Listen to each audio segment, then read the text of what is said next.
Hey everybody, welcome back to another episode of Level Up, where we help you build and grow your dream practice and live your dream lifestyle, and even amidst the COVID crisis. So we are talking about COVID related topics, and now is a really good time to continue to build and grow your practice because business is a marathon, it's not a sprint. So today we're going to be talking about how do I keep the momentum going in private practice even during trying times. So this can be totally applicable to where we are now, but also other times of personal crisis or difficulty or other things going on in the world, because the reality is we will definitely hit on those. But before we dive into today's topic, I just want to first introduce our startup coach, which is Susan Block. She's joining us today for this topic. Hi, Susan.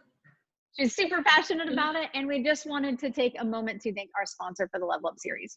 Yes, thank you so much to TherapyNotes for sponsoring this series and for being such a huge support of our community.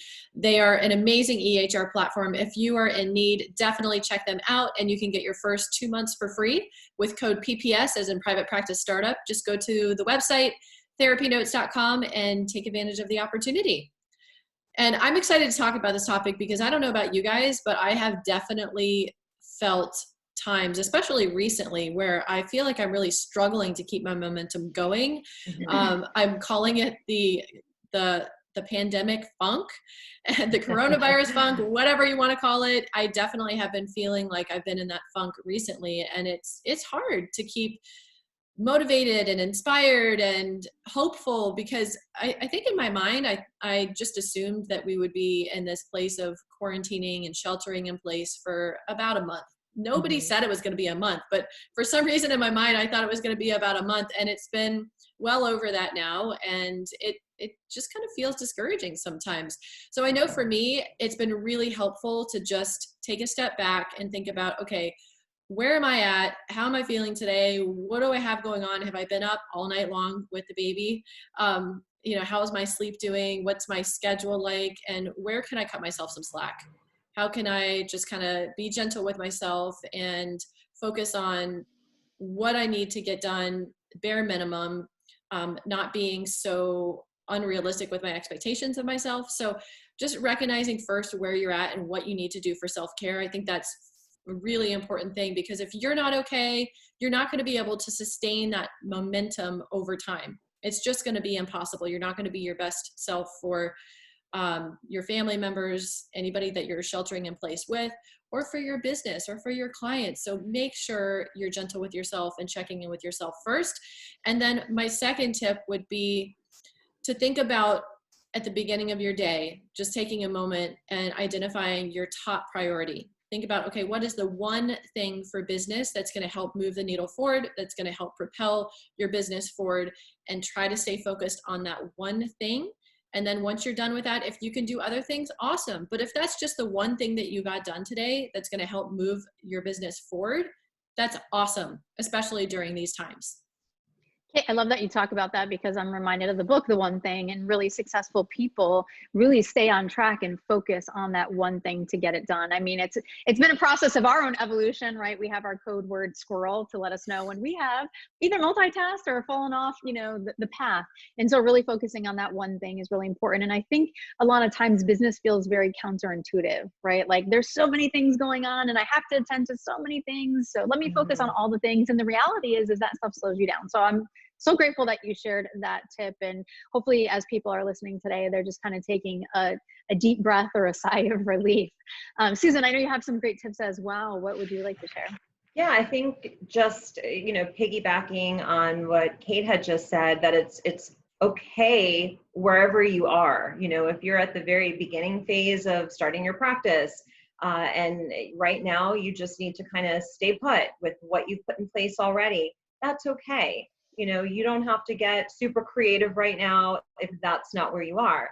But if you wake up, tomorrow, or when you wake up tomorrow, not if, but when you wake up tomorrow, that, if you feel a little bit more energized and, you feel ready to try something different, go for it. This is really a time to be where you are, and all of that is okay. No one's judging. Don't judge yourself. You don't have to, if one day you don't want to, take a shower, don't take a shower. If the next day you want to take a shower and blow out your hair, great, do it.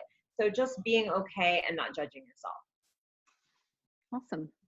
And, when I think about this, it's really important. Again, something very counterintuitive is slowing down to speed up. When the crisis hit, I kind of went like crazy and a bunch of telehealth sessions, and we were on webinars and podcasts. And there was 2 days that I was online for 9 hours, like straight. And it really affected my neck and back. And so much I would like look at the computer, like as my nemesis. And I would just look at it and be like, oh, I don't want to touch it. And I went to the doctor, and the doctor said, great advice is you probably should stop doing what you're doing that's causing the neck pain. And it's like, what? I can't stop working, right? Because that's just my default. And it got to a point that I had to pull away, and I took 3 days off the computer, even though I kind of danced by it, like touch it and, I want to go on it. But I did. I really had to pull back and just kind of do things that, helped me and got a little bit creative. So sometimes we need to slow down to speed up. And when I was able to do that and the pain subsided and I went back to like baseline, I began to start feeling inspired. And that's my other tip, is taking inspired action. I had chatted with Kate last week, and I had this idea, and I just like went with it. And it was so easy to create. And I was actually really amazed by the results and the fun that I had, because that was really important. And, this is also a time because things are not normal and not regular. And we're not just kind of going throughout our day doing our normal schedule and meetings and seeing clients at normal times. It's a time to shed what's not working. And being able to pivot and step into things that feel better for you and your life and your clients. So those would be my 2 tips. And, I really want to share something. We have been working behind the scenes talking about inspired action. This is a perfect segue. Susan and I are going to be hosting a live masterclass, a free live masterclass on Friday, May 8th at noon Eastern. So that would be 9 a.m. Pacific time. And it is called Starting Your Private Practice Amidst a Crisis: How to Go from Fed Up and Freaked Out to Freedom. So we hope that you guys join us for that. And the link is obviously in the description. There'll be a limited number of seats. So make sure if you are wanting to, jump in to do that, we'll also send out a replay as well. But we're really excited to talk about this and the possibilities of what it actually looks like to be able to start a private practice, even during a crisis. So we hope that you guys join us for that. And as we always say here at the Private Practice Startup on our Level Up series, wherever you guys are, you guys got this. So if you need to take a step back and take care of yourself, that's okay. Or if you're inspired and you're going do, that's great too. So yeah. You guys got this, and we got you. We want to make sure that we're always asking, or we're always answering the questions that you guys have. So definitely look for the Ask Us post. It comes out every single Tuesday in our Facebook group, the Private Practice Startup Community Group. Make sure you look for that one. And we are happy to answer those burning private practice questions that you have, whether they're in general or focused on the specific trying times that we're having as we all navigate this crisis together. And like Katie was saying, you guys got this. We got your back. Take care, everybody. Have an awesome, inspired day. We'll see you next week. See you next week. Bye-bye.